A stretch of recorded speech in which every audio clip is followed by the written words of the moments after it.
अकबर बिरबल की कहानी। दोस्तों, एक नई कहानी लेकर आए हैं। कृपया पूरी कहानी सुनिएगा। ये वीडियो को लाइक जरूर कीजिएगा और कमेंट भी कीजिएगा कि आगे भी आप कैसी और कौन सी कहानी सुनना चाहते हैं। एक दिन की बात है।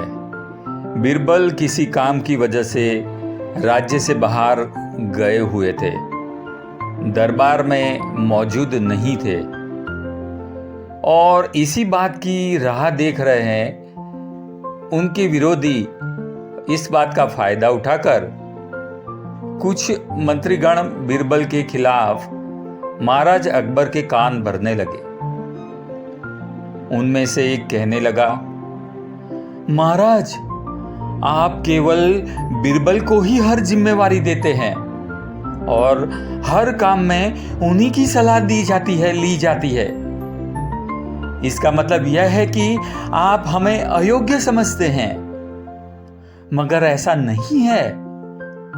हम भी बिरबल के जितने ही योग्य हैं। हम भी अपनी योग्यता, अपना कार्य दिखा सकते हैं। उनके जैसे ही हम भी बुद्धिमान हैं, शक्तिमान हैं। महाराज को बिरबल बहुत प्रिय थे।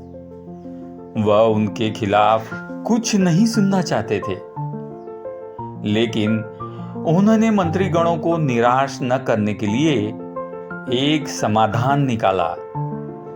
उन्होंने उनसे कहा, मैं तुम सभी से एक प्रश्न का जवाब चाहता हूं, मगर ध्यान रहे कि अगर तुम लोग इसका जवाब न दे पाए तो तुम सबको फांसी की सजा सुनाई जाएगी। अकबर दरबारियों ने झिझक कर महाराज से कहा, ठीक है महाराज, हमें आपकी ये शर्त मंजूर है, लेकिन पहले आप प्रश्न तो पूछिए कि आप हमसे शर्त के मुताबिक कौन सा प्रश्न पूछना चाहते हैं। महाराज ने कहा, दुनिया की सबसे बड़ी चीज क्या है? यह सवाल सुनकर सभी मंत्रीगण एक दूसरे का मुंह ताकने लगे, सिर खुजाने लगे और एक दूसरे के प्रति भौचक्के रह के देखने लगे। महाराज ने उनकी ये स्थिति देखकर कहा, याद रहे कि इस प्रश्न का उत्तर सटीक होना चाहिए। मुझे कोई भी अटपटा सा जवाब बर्दाश्त नहीं करूंगा और ऐसा जवाब नहीं चाहिए। इस पर मंत्रीगणों ने राजा से इस प्रश्न का उत्तर देने के लिए कुछ दिनों की मोहलत मांगी। राजा भी इस बात के लिए तैयार हो गए और उन्हें हामी भर दी कि ठीक है, आप अपना समय लीजिए और इस प्रश्न का उत्तर सटीक तरीके से दीजिए। महल के बाहर निकलकर सभी मंत्रीगण इस प्रश्न का उत्तर ढूंढने लग गए। पहले ने कहा कि दुनिया की सबसे बड़ी चीज तो भगवान है ना? तो दूसरा कहने लगा कि दुनिया की सबसे बड़ी चीज भूख है।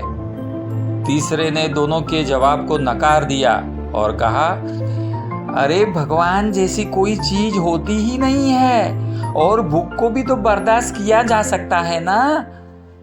इसीलिए राजा के प्रश्न का उत्तर इन दोनों में से कोई नहीं है। धीरे धीरे समय बीतता गया और मोहलत के लिए दिए गए समय सभी ऐसे ही दिन भी गुजर गए। फिर भी राजा द्वारा पूछे गए प्रश्न का जवाब न मिलने पर सभी मंत्रीगणों को अपनी जान की फिक्र सताने लगी। कोई अन्य उपाय न मिलने पर वो सभी बिरबल के पास पहुंचे और उन्हें अपनी पूरी कहानी शुरू से अब तक की सुनाई। बिरबल ने पहले से ही इस बात से परिचित थे। उन्होंने उनसे कहा, मैं तुम्हारी जान बचा सकता हूं, लेकिन तुम्हें वही करना होगा जैसा मैं कहूं। सभी बीरबल की बात पर राजी हो गए। हाँ हाँ हाँ, हम तैयार हैं।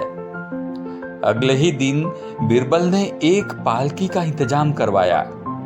उन्होंने 2 मंत्रीगणों को पालकी उठाने का काम दिया, तीसरे से अपना हुक्का पकड़वाया और चौथे से अपने जूते उठवाए। वह स्वयं पालकी में आराम से बैठ गए। फिर उन सभी को राजा के महल की ओर चलने का इशारा किया और पालकी लेकर सभी मंत्रीगण महल की ओर चल निकले। जब सभी बीरबल को लेकर दरबार में पहुंचे तो महाराज इस मंजर को देखकर हैरान थे। इससे पहले कि वो बीरबल से कुछ पूछते, बीरबल ने खुद ही राजा से बोले, महाराज, दुनिया की सबसे बड़ी चीज गरज होती है। अपनी गरज के कारण ही सब मेरी पालकी उठाकर यहां तक ले आए हैं। देखा आपने? यह सुनकर महाराज मुस्कुराए। बिना मुस्कुराए वो रह न सके और सभी मंत्रीगण शर्म के मारे सिर झुकाए खड़े रह गए। तो मित्रों, इस कहानी से क्या सीख मिली? हमें इस कहानी से यह सीख मिलती है कि हमें कभी भी किसी की योग्यता से जलना नहीं चाहिए, बल्कि उससे सीख लेकर खुद को ही बेहतर बनाने की कोशिश करनी चाहिए और खुद की एक अलग थलग पहचान बनाकर खुद ही मजबूत बनकर उभरना चाहिए, है कि नहीं? आपको ये कहानी कैसी लगी, इसके बारे में कमेंट में ज़रूर बताइएगा और इस वीडियो को लाइक करना बिल्कुल न भूलिएगा। आगे आप किस तरह की कहानी सुनना चाहते हैं वो भी कमेंट में बताइएगा। इस वीडियो को सुनने के लिए धन्यवाद।